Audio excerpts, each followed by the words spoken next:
Are you ready to get unstuck to finally start taking action in your life? Then this video is perfect for you, so stick around if you want to learn 10 strategies that I guarantee will push you one step closer to achieving your dreams. Well, that's of course, if you take action. What's up, dreamers? My name is Unique Smith, and welcome to Original Dreams, where this page is designed to help you build a strong mindset and chase your dreams in order to live the life that you desire. In this video, I'm going to share 10 essential strategies to help you take action right now. So hit that subscribe button and the notification bell, and hit the like button if you enjoy the video, and let's get into it. Strategy number 1, no excuses. The very first step you need to do before taking any type of step towards your dreams is getting rid of all your excuses. Every single human being on earth has the exact same 24 hours. And do you want to know why some are more successful than others? It's because they consistently invested their time and their effort every single day until they achieve their goals. So there's no reason why you can't do the exact same thing. It doesn't matter what you already have on your plate. It doesn't matter where you're from or who you might know. It doesn't matter how sick you may be. It doesn't even matter how much money you might have. Every single person in the world has their own struggles, and I guarantee that someone in the world was able to overcome their struggles that were even worse than yours. Here, let me show you. Colonel Sanders started KFC at the age of 65. Dorothy Steele wanted to act her entire life, but didn't start acting until the age of 88. And then she blew up at the age of 92 after being in the movie Black Panther. And then Oprah Winfrey came from a childhood filled with poverty and abuse, which led her to a number of accomplishments, including acting, TV hosting, and even being a powerful CEO. And then there's a 13-year-old swimmer named Kathleen Baker, who was diagnosed with Crohn's disease and also a serious coughing disease where she even coughed so much that she broke a bone. Doctors told her she would never swim again. But guess what? She went on to become a 2016 U.S. Olympic swimmer, where she won a gold and a silver medal. Strategy number 2, define your goals. So what are your goals? Do you even know? Have you ever sat down and actually thought about one or two specific goals that you may have? A specific goal forces action, but an undefined goal is easy to push to the side, which is what you're doing. Regardless of whether you're a student or working full-time or taking time off to be a parent or to start your own business, you need to do whatever is possible to work on your personal development. Because if you don't, it may catch back up with you, and it may lead you to be unhappy or even overwhelmed with day-to-day activities. So ask yourself, where do you want to be 1 year from now, 5 years, or even 10 years from now? Who do you want to become? What type of lifestyle do you want to live? You have to be really specific with your goals. And then after this, narrow it down even more. Write down your top 3 personal goals, and then under those, write down 3 things that you have to do on a consistent basis every day in order to get closer to achieving these goals.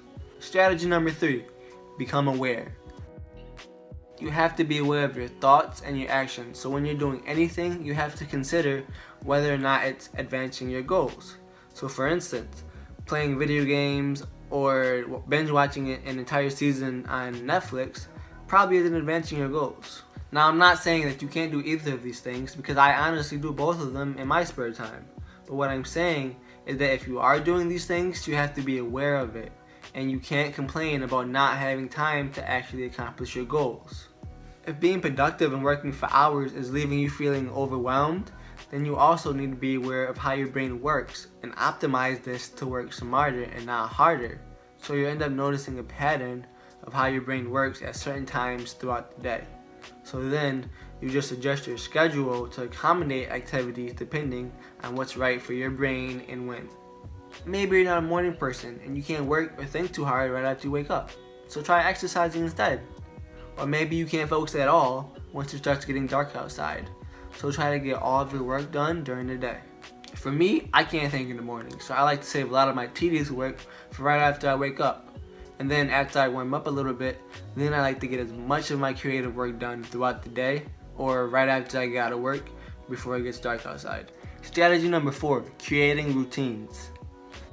Good habits are powerful, but they're not easy to form. So creating a schedule for your tasks and activities that you can actually stick with will help you to form these good habits and also to break bad habits in order for you to live a more productive and happier life. So after you're done coming up with your list of goals from earlier, then write down all the things that you have to do daily in order to accomplish these goals. But don't worry about organizing it yet, just worry about dumping down all your ideas down onto your list. And then after you finish that, then organize those ideas into the best times of day that you think your brain works best, like we also discussed earlier. So morning, afternoon, or evening. You can get as specific as you want, even scheduling certain tasks down to specific times. But if you do this, make sure you schedule in time for flexibility, because your plans might not always go as you want them to go, but that's okay.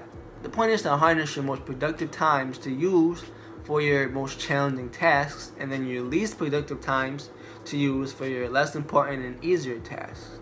Now, you may have an appointment during the time you set aside for work, or you may end up spending time with family, but here's the thing. Life happens.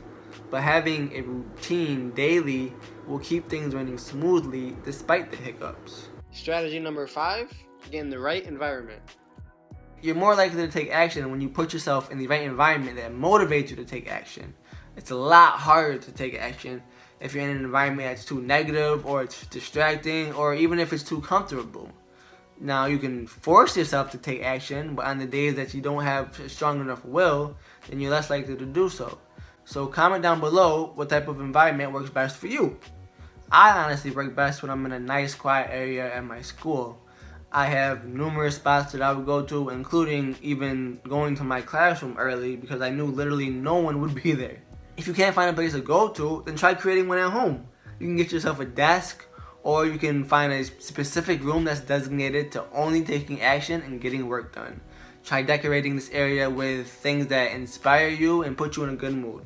On the other hand, sitting or laying in your bed or on your couch are one of the worst places for most people to try and take action, because this is where you're usually sleeping or you're relaxing, and this is what your brain gravitates towards doing instead of taking action. At home, I can be productive on my couch at times, but once I notice myself starting to get lazy, then I move myself to my kitchen table. Strategy number 6, turn off everything. Sometimes it can be challenging getting anything done or focusing on what's right in front of us because there's so many distractions in our lives. And we all know that one of the biggest distractions is our phone. But when you turn it off, this gives you a better chance to actually do what's important. You can set your phone to airplane mode when you need to focus without any disturbances, or you can let your friends and family know not to contact you unless it's an emergency. And you can also try your best to limit the amount of times you check your email and your social media throughout the day. Strategy number 7 is to break things down. Sometimes your goal or your task can seem larger than life, and this can easily discourage you or get you to start overthinking. But if you can break these larger tasks down into smaller tasks, I promise you that your life will become a whole lot easier. This strategy is impeccable for me at school. I just want to try and say that word. Seriously, this strategy is perfect for me in school. Ever since high school, I hated taking English class and having to write. It's not that I'm bad at it, like I get good grades when I actually try. It's just that I cringe and I procrastinate at even the thought of having to write an essay, simply because I just don't enjoy it. This strategy is crucial to me, especially being in college and having to write multiple 5 to 10 page papers each semester. Now, what I found works best for me is breaking down the essay into multiple different sections, like the introduction, the conclusion, the different body paragraph topics. Now, I don't even write the paper in order all the time. I like to jump all over the place between sections. I also have very bad ADHD at times, so I get super distracted very easily when I'm reading large articles to do my research for my papers. So what I usually do is I either zoom in on the specific paragraph that I'm reading so that I don't feel overwhelmed, or I just print the whole article out and I start just to highlight or underline what I need to know. But anyways, I currently have a 3.5 GPA and I just finished my junior year, and I feel like this strategy alone has contributed to my success tremendously. Strategy number 8 is to write down all of your ideas. Like I said in my last video right here, which you should go watch if you haven't seen it yet, we have almost 50 thoughts every single minute coming in and out of our head. And do you know how many good ideas can come from having this many thoughts in one day? I'll wait. No, you don't know. because we can't possibly remember every single idea or thought that we've had throughout the day.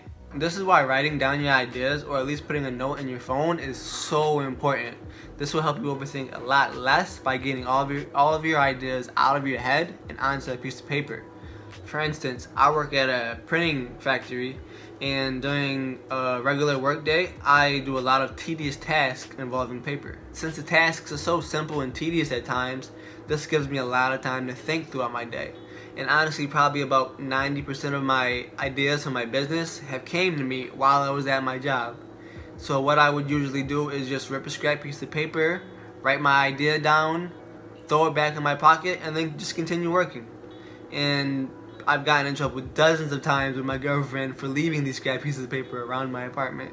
Strategy number 9 is to stay productive. Look back at the list of all the tasks that you have to do for the day. This can include working, doing homework, cleaning, exercising, whatever you want.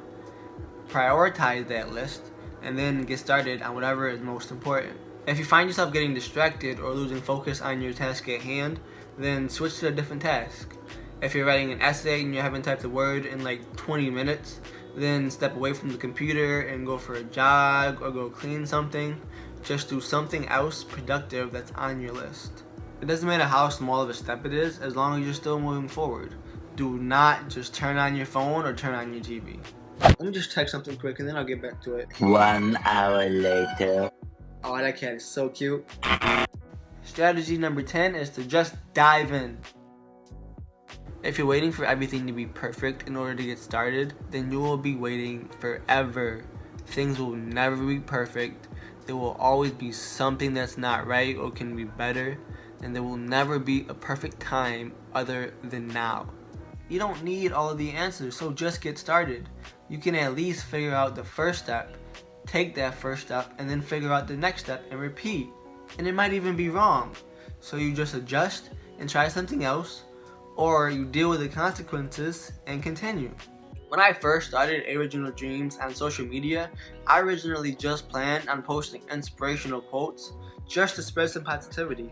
And then before I knew it, like I said earlier, more and more ideas just started flowing into my head while I was working.